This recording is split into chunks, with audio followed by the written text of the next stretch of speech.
사랑하는 여러분, 오늘 하루 마음의 평안을 잘 지키셨습니까?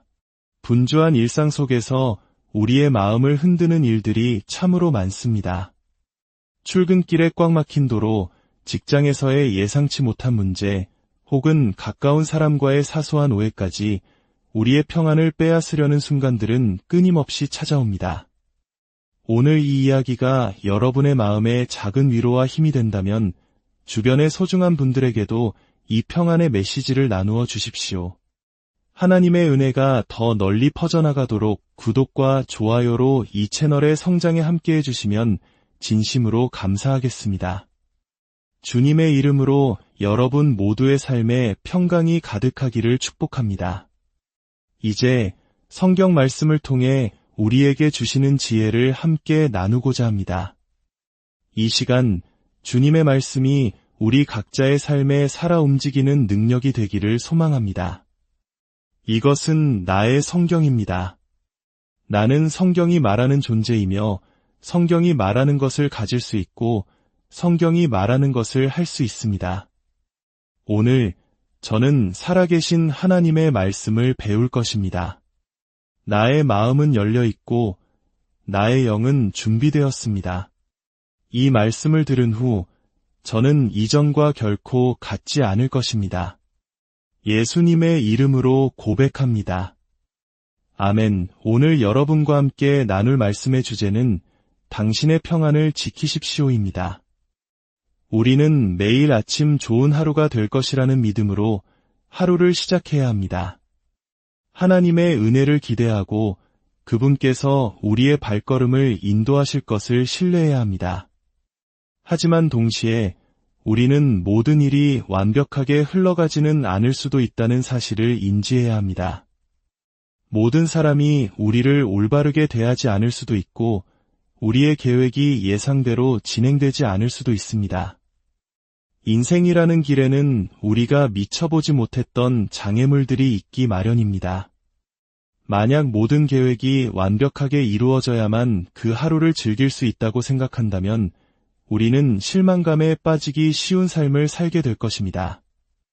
우리의 자동차에는 스페어 타이어가 있습니다. 저는 어딘가로 운전해 갈 때 타이어가 펑크 날 것이라고 예상하지 않습니다. 도로에 움푹 파인 곳에 빠질 것이라고 기대하지도 않습니다. 저는 계획대로 목적지에 안전하게 도착할 것이라고 믿습니다. 하지만 만에 하나 타이어에 문제가 생길 경우를 대비해 저는 미리 스페어 타이어를 준비해둡니다. 마찬가지입니다. 우리는 삶에서 모든 계획이 순조롭게 풀리고 좋은 일들이 가득하기를 기대해야 합니다. 그러나 동시에 우리는 마음의 스페어 타이어를 준비해야 합니다. 일이 내 뜻대로 풀리지 않을 경우를 대비해야 한다는 뜻입니다.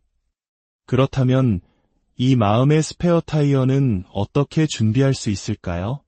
그것은 바로 하루를 시작할 때 미리 결단하는 것입니다. 오늘 어떤 일이 나에게 닥쳐오더라도 나는 결코 마음의 평안을 잃지 않겠다. 누가 나에게 어떤 상처 주는 말을 하더라도 나는 그것 때문에 마음 상하지 않겠다. 어떤 지연이나 실망스러운 일, 예상치 못한 어려움이 찾아와도 나는 결코 쓰라린 마음을 품지 않겠다. 이렇게 마음의 평안을 지키기로 미리 다짐하는 것, 이것이 바로 여러분의 마음속에 튼튼한 스페어 타이어를 장착하는 것입니다. 만약 누군가 당신에게 무례하게 행동하더라도 당신의 태도는 이래야 합니다. 괜찮아, 별일 아니야. 나는 이 일 때문에 길가에 주저앉아 슬퍼하며 시간을 낭비하지 않을 거야. 나는 내 마음의 스페어 타이어를 꺼내 갈아 끼우고 다시 앞으로 나아갈 거야. 인생의 예상치 못한 장애물을 만났을 때, 예를 들어 사랑하는 사람이 아프거나 자녀가 중요한 숙제를 잊어버렸거나 기대했던 대출이 거절되었을 때 우리는 속상하고 걱정할 수 있습니다. 하지만 우리에게는 스페어 타이어가 있습니다. 우리는 어떤 상황에서도 평안을 유지하기로 미리 결단했기 때문입니다. 우리 주변의 사람들, 그들이 아무리 좋은 사람이라 할지라도 세상에 완벽한 사람은 없습니다. 완벽한 상사도, 완벽한 친구도, 완벽한 이웃도, 심지어 완벽한 배우자도 없습니다. 사람들에게 인간적인 실수를 할 여지를 주십시오. 항상 완벽하게 행동해 주기를 기대하는 마음을 내려놓으십시오. 그 사람이 내 마음에 상처를 줬어요. 라고 생각될 때 당신에게 마음의 스페어 타이어가 있다면 그들을 용서하고 훌훌 털어버리고 앞으로 나아갈 수 있습니다. 비현실적인 기대를 품지 마십시오.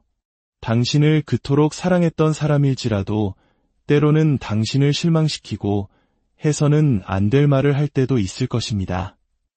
너무 쉽게 마음 상하지 마십시오. 배우자가 오늘 나에게 사랑한다고 말해주지 않았어. 이웃이 예전처럼 나를 집에 초대하지 않아. 동료들이 나의 중요한 발표에 대해 축하해주지 않았어. 여러분은 그들의 삶에 무슨 일이 일어나고 있는지 알지 못합니다. 모든 것을 개인적으로 받아들이지 마십시오. 여기서 중요한 열쇠가 있습니다. 당신의 행복은 다른 사람의 책임이 아닙니다. 당신 자신의 행복에 대한 책임은 오직 당신에게 있습니다. 우리는 너무나 자주 다른 사람들이 우리를 격려해주고 기운을 북돋아주고 우리 자신에 대해 좋은 감정을 느끼게 해주기를 기대합니다. 하지만 그것은 주변 사람들에게 너무 큰 부담을 지우는 일입니다.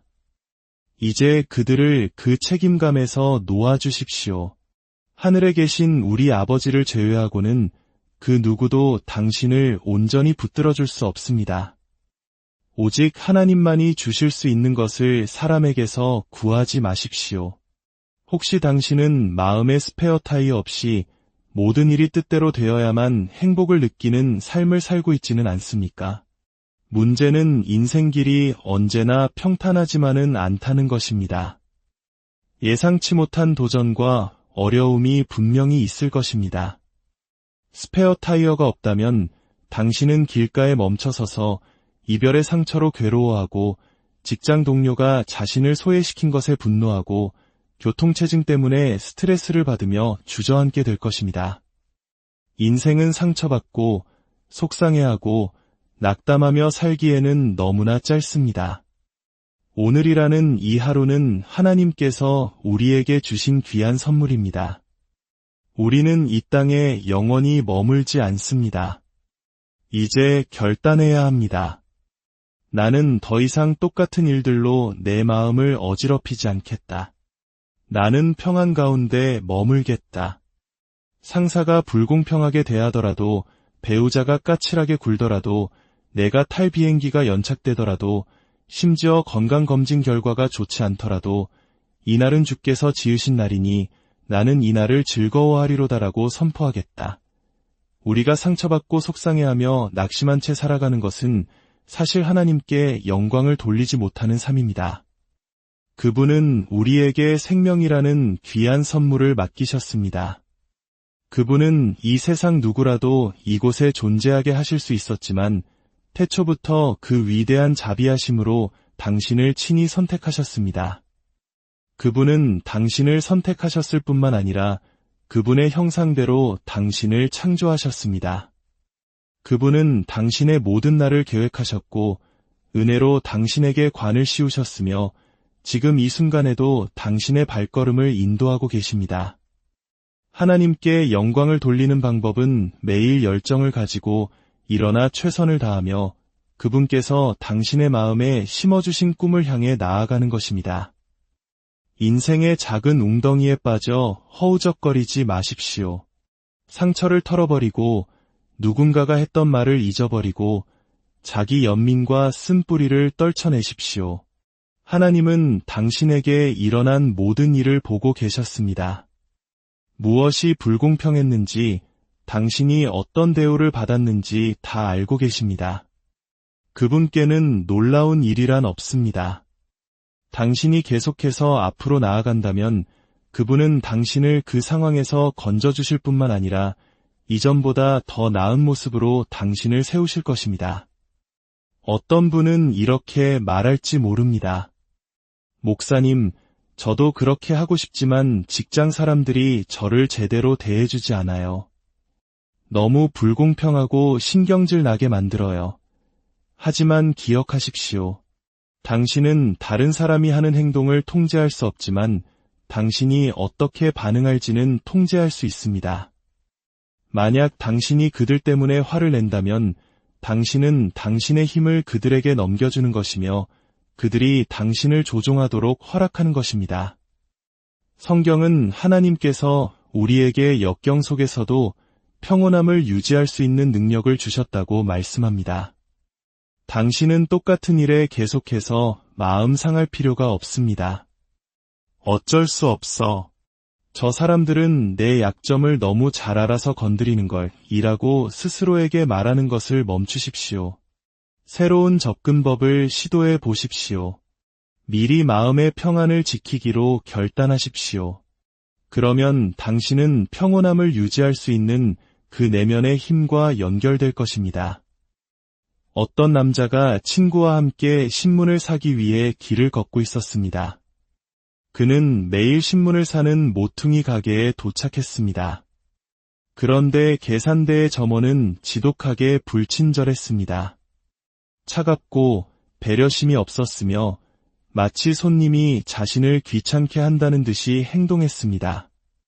남자는 신문을 사고 미소를 지으며 말했습니다. 좋은 하루 보내세요. 점원은 쳐다보지도 않았고 그가 한 말에 아무런 반응도 보이지 않았습니다. 그의 친구가 말했습니다. 이봐, 저 점원은 뭐가 문제야? 항상 저렇게 무례해. 남자가 대답했습니다. 매일 아침절에 친구가 다시 물었습니다. 그럼 자네는 항상 저렇게 친절한가? 그가 대답했습니다. 매일 아침 그렇다네. 친구는 이해할 수 없다는 표정으로 물었습니다. 남자가 말했습니다. 나는 다른 사람 때문에 내 하루를 망치지 않기로 결심했거든. 그는 이렇게 말하고 있었던 것입니다. 나에게는 마음의 스페어 타이어가 있다. 그래, 나는 매일 아침 이 움푹 파인 웅덩이를 지나간다. 하지만 나는 여기서 언쟁하고 무례하게 맞대응하고 그 사람 때문에 내 소중한 아침을 망치면서 시간을 낭비하지 않을 것이다. 우리 삶에도 매일 마주치면서 우리의 신경을 건드리는 특별한 재능을 가진 사람들이 있을 수 있습니다. 그들은 마치 당신을 비참하게 만드는 것이 인생의 소명인 것처럼 느껴질 수도 있습니다. 하지만 좋은 소식은 통제권은 당신에게 있다는 것입니다. 당신이 허락하지 않는 한 그들은 당신을 불행하게 만들 수 없습니다. 당신이 좌절감을 느끼는 것은 당신의 선택입니다. 앞으로 남은 인생을 똑같은 일에 화를 내고 당신의 힘을 다른 사람에게 빼앗기며 살아가지 마십시오. 이 남자처럼 결단하십시오. 나는 다른 어떤 사람도 내 하루를 망치도록 내버려 두지 않겠다. 교통체증 속에서 갑자기 끼어든 운전자도, 무례한 점원도, 존중 없이 대하는 가족 구성원도 그 누구도 당신의 평안을 빼앗을 수 없습니다. 누군가가 비판적이고 거만하고 무례하게 행동할 때 그것은 그들 안에 해결되지 않은 문제가 있기 때문입니다. 그들의 내면이 독으로 가득 찼고 이제 그 독이 자연스럽게 밖으로 흘러나오는 것입니다. 핵심은 그들의 독이 당신에게 스며들게 하지 않는 것입니다. 그들의 나쁜 태도가 당신의 하루를 망치게 두지 마십시오. 성경은 악을 선으로 이기라고 말씀합니다. 더 큰 악으로 악을 이기는 것이 아닙니다. 만약 당신이 그 싸움에 동참하여 무례하게 맞받아치고 언쟁한다면 당신은 그들의 독이 당신을 오염시키도록 허락한 것입니다. 하지만 당신이 더 높은 길을 택하고 그 상황을 초월하여 불친절한 사람에게 친절을 베풀고 무례한 사람에게 존중을 보일 때 당신은 독수리와 같이 비상하게 될 것입니다. 하나님께서는 당신이 상상하지도 못했던 높은 곳으로 당신을 인도하실 것입니다. 예수님께서는 실족하게 하는 일이 없을 수는 없으나 라고 말씀하셨습니다. 실족하게 하는 일, 즉 우리 마음에 상처를 주고 넘어지게 하는 일들이 올 수도 있다가 아니라 반드시 온다고 하셨습니다. 당신이 아무리 착한 사람이라도, 아무리 친절하고 성경 구절을 많이 암송하더라도 까다로운 사람들을 만나지 않거나 인생의 장애물을 겪지 않을 수는 없다는 뜻입니다. 성경에서 실족하게 하는 것이라는 단어는 미끼를 의미하는 그리스어에서 유래했습니다. 이것은 동물을 덫으로 유인하는 데 사용되는 미끼를 가리키는 말이었습니다. 누군가 당신에게 경멸적인 말을 하거나 당신을 소외시킬 때 당신은 사탄이 당신에게 미끼를 던지고 있다는 것을 알아차려야 합니다. 그는 당신을 속여 덫에 걸리게 하려는 것입니다. 어서 화를 내. 쓴 마음을 품어. 맞서 싸워 라고 속삭입니다. 너무나 많은 사람들이 그 미끼를 덥석 뭅니다. 그들은 쓰라림과 분노와 상처를 안고 살아갑니다. 다음에 그런 일이 생기면 똑같이 반응하는 대신 이렇게 말하십시오. 아니, 괜찮아. 나는 그 미끼를 물지 않겠어. 그 덫에 빠지지 않을 거야. 나는 오늘 하루를 즐길 거야. 우리는 갈등에 휘말리고 사람들과 논쟁하며 자신의 주장을 증명하려는 유혹을 받기 쉽습니다. 하지만 당신은 어떤 싸움에 참여할지 신중하게 선택해야 합니다. 당신은 모든 갈등에 참여하도록 부름받지 않았습니다. 만약 그 싸움이 당신과 하나님께서 주신 당신의 운명 사이에 놓인 것이 아니라면 그것을 무시해야 합니다. 우리에게 닥쳐오는 대부분의 시련은 사실 우리의 집중력을 흐트리려는 주의 산만일 뿐입니다. 스스로에게 물어보십시오. 내가 이 싸움에서 이기면 나에게 어떤 유익이 있는가? 무엇을 성취할 수 있는가?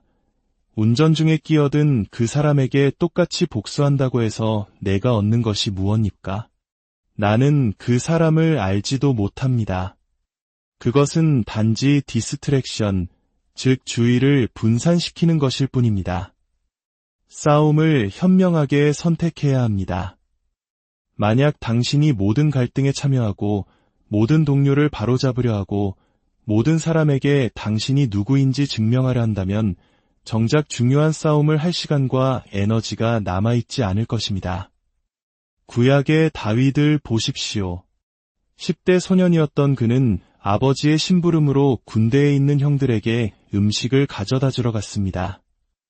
그곳에서 그는 거인 골리앗이 이스라엘 군대를 조롱하는 것을 보았습니다. 그는 사람들에게 물었습니다. 저 거인을 물리치는 사람에게는 어떤 상이 있습니까? 사람들은 왕의 사위가 되고 그의 집안은 세금을 면제받게 될 것이오 라고 대답했습니다.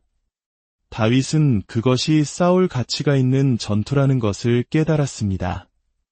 그 싸움에는 전리품과 혜택이 있었습니다. 그러나 다윗의 큰형 엘리압은 다윗이 골리앗과 싸우려는 것을 듣고 모든 사람 앞에서 그를 창피 주려 했습니다. 다윗, 내가 여기는 어쩐 일이냐? 내가 돌봐야 할 몇 안 되는 양들은 어찌하고 왔느냐? 그는 다윗을 보잘것없는 존재로 만들려고 했습니다. 다윗은 이미 맨손으로 사자와 곰을 찢어 죽인 용사였습니다. 저는 그가 형 엘리압 정도는 충분히 상대할 수 있었을 것이라고 확신합니다. 하지만 성경은 다윗이 돌아서서 그 자리를 떠났다고 기록합니다. 다윗이 위대한 일을 할 수 있었던 이유 중 하나는 그가 어떤 싸움을 싸워야 하고 어떤 싸움은 피해야 하는지를 알았기 때문입니다. 그는 엘리압과 논쟁하며 자신이 중요한 인물임을 증명하느라 힘을 뺄 수도 있었습니다. 하지만 만약 그가 그 갈등에 참여하고 그 미끼를 물었다면 그는 주의가 산만해지고 시간을 낭비했을 것이며 어쩌면 골리앗과 마주할 기회를 영영 놓쳤을지도 모릅니다. 혹시 당신은 중요하지 않은 전투를 치르느라 정작 중요한 전투를 놓치고 있지는 않습니까? 잠언은 싸움을 피하는 것이 영광이라고 말합니다. 싸움에서 이기는 것이 아니라 싸움을 피하는 것이 영광입니다. 그것은 약해서가 아닙니다. 오히려 강한 사람만이 할 수 있는 일이며 그것이 바로 명예의 징표입니다. 가정에서도 마찬가지입니다. 하나됨을 지키기 위해 최선을 다해야 합니다. 사소한 일 하나하나에 다투고 상처받은 채 살아가는 것은 쉽습니다. 하지만 당신과 당신의 배우자가 함께 맞서야 할 인생의 거대한 골리앗들이 있다는 것을 기억하십시오. 우리가 작은 일들로 다투느라 정신이 팔려 있다면 그 거대한 골리앗들을 물리칠 수 없을 것입니다. 혀를 깨물고 한마디 쏘아붙이고 싶을 때 돌아서고 모욕을 못 본 척 넘기는 시험을 통과해야 합니다. 성경은 한 사람이 천을 쫓고 두 사람이 만을 쫓는다고 했습니다. 당신이 배우자와 합의할 때 당신은 10배나 더 강력해집니다. 다윗은 시편 141편에서 이렇게 기도했습니다. 여호와여, 내 입에 파수꾼을 세우시고 내 입술의 문을 지키소서. 그는 이렇게 기도한 것입니다. 하나님, 제가 해서는 안 될 말을 하지 않도록 도와주소서. 무례한 사람들로부터 돌아설 수 있도록 도와주소서. 제가 언제나 높은 길을 걷도록 도와주소서. 하나님께서 당신이 엘리압과 같은 사람들, 즉 당신을 무시하고 갈등의 미끼를 던지는 사람들로부터 돌아설 수 있다고 믿으실 때 그분은 당신에게 골리앗을 맡기실 수 있습니다. 당신은 당신의 삶을 한 단계 도약시킬 운명적인 순간, 거인을 물리치는 승리의 순간을 맞이하게 될 것입니다. 하나님은 당신의 원수들 앞에서 당신을 위해 상을 차리신다고 다윗은 노래했습니다. 당신에게 원수가 있다는 것은 하나님께서 당신을 위해 예비하신 상이 있다는 뜻입니다. 직장에서 누군가가 당신을 깎아내리려 할 때 그곳에 당신을 위한 잔치상이 차려져 있음을 인식하십시오. 당신은 그들과 맞서 싸우거나 아니면 하나님께서 차려주신 그 상에 앉을 수 있습니다. 당신이 그 상에 앉을 때 당신은 이렇게 선포하는 것입니다. 하나님, 저는 이 싸움을 주님께 맡깁니다. 저를 깎아내리려는 저 사람들 때문에 걱정하지 않겠습니다. 저는 계속해서 주님을 경배하며 최선을 다할 것입니다. 제가 주님께서 예비하신 평안의 자리에 앉아 있는 동안 주께서 저를 대적하는 모든 것을 처리하실 것을 믿습니다. 사도 바울도 그랬습니다. 그는 온갖 반대에 부딪혔습니다. 하지만 그는 이렇게 말했습니다. 구리 세공업자 알렉산더가 내게 많은 해를 입혔음에 주께서 그 행한 대로 그에게 갚으시리니 그는 그 싸움이 자신의 운명과 상관없는 싸움임을 알았기에 그 미끼를 물지 않고 하나님께 모든 것을 맡겼습니다. 혹시 당신은 마땅히 앉아 있어야 할 평안의 자리에서 일어나 싸우고 있지는 않습니까? 그 싸움은 당신의 것이 아니라 주님의 것입니다. 당신은 사람들에게 되갚아줄 필요가 없습니다.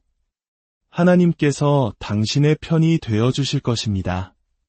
당신이 믿음 안에, 평안 안에 그 높은 길에 머문다면 하나님께서는 당신이 스스로를 변호하는 것보다 훨씬 더 완벽하게 당신을 변호하고 높여주실 것입니다. 사무엘상 10장에서 선지자 사무엘은 사울을 이스라엘의 다음 왕으로 선택했습니다. 대부분의 사람들은 기뻐했지만 사울의 고향 사람들은 그를 비웃었습니다. 그들은 사울을 질투했습니다. 하지만 27절은 이렇게 말합니다. 그들은 사울을 멸시하며 예물을 바치지 아니하였으나 그는 잠잠하였더라. 만약 당신이 당신의 목적을 이루려 한다면 당신은 무시하는 법을 배워야 합니다. 부정적인 말, 무례함, 비난하는 사람들을 무시하십시오. 그들은 당신의 운명을 통제하지 못합니다. 그들은 당신을 하나님의 최선으로부터 멀어지게 하려는 방해물일 뿐입니다. 느헤미야가 예루살렘 성벽을 재건할 때 산발락과 도비아라는 두 사람이 끊임없이 그를 비난하고 조롱했습니다. 느헤미야는 그들을 얼마든지 제압할 수 있었지만 그들과 싸우는 동안에는 성벽 재건에 진전이 없을 것임을 알았습니다. 그는 그들이 자신의 운명과 상관없는 존재임을 알았기에 그들을 무시하고 기록적인 시간 안에 성벽을 완공했습니다.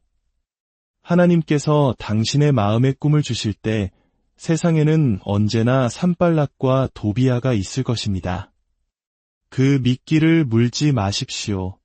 당신의 사명은 너무나 중요해서 질투 많고 편협한 사람들에게 방해받을 시간이 없습니다. 성경은 우리에게 하나님의 전신갑주를 입으라고 말합니다. 그 갑주 중 하나가 바로 평안의 복음이 준비한 신입니다. 하나님께서 우리의 발에 평안을 두셨다는 것은 흥미롭습니다. 이는 우리가 어디를 가든지 평안 가운데 머물기를 선택해야 함을 암시합니다. 당신이 구원의 투구, 믿음의 방패, 진리의 허리띠를 모두 갖추었더라도 평안의 신을 신지 않는다면, 즉 마음 상하지 않기로, 미끼를 물지 않기로 결단하지 않는다면 다른 모든 갑주는 그 효력을 잃게 됩니다.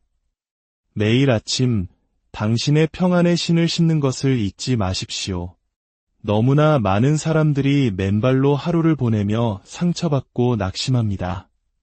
하지만 하루를 시작할 때 어떤 것도 나를 화나게 할 수 없다고 결단할 때 당신은 평안의 신을 신는 것입니다. 당신이 평안 가운데 있을 때 당신은 능력의 자리에 있는 것입니다. 다음번에 상처받을 유혹이 찾아올 때 그것이 무엇인지 인식하고 그 미끼를 물지 마십시오. 중요하지 않은 싸움에서 돌아설 때 당신은 당신의 삶을 도약시킬 골리앗과의 싸움에서 승리할 기회를 얻게 될 것입니다. 여러분의 마음의 평안을 지키십시오. 만약 그렇게 하신다면 저는 당신이 삶을 더 즐기게 될 뿐만 아니라 하나님께서 당신을 대적하는 모든 것을 친히 처리하실 것이라고 믿고 선포합니다. 그분께서 당신의 옳음을 증명하시고 당신을 높이시며 당신을 운명의 새로운 차원으로 인도하실 것입니다. 예수님의 이름으로 기도합니다. 이 말씀을 받으셨다면 다 함께 아멘으로 화답하시겠습니까? 이제 예수님을 당신 삶의 주인으로 모실 기회를 드리고 싶습니다. 저를 따라 기도해 주십시오. 주 예수님, 저는 저의 죄를 회개합니다. 제 마음속에 들어와 주십시오. 예수님을 저의 주님, 저의 구원자로 영접합니다. 만약 이 기도를 진심으로 따라 하셨다면 우리는 당신이 거듭났다고 믿습니다. 이제 좋은 말씀 중심의 교회에 출석하시고 하나님을 삶의 최우선 순위에 두십시오. 주님의 크신 은혜와 평강이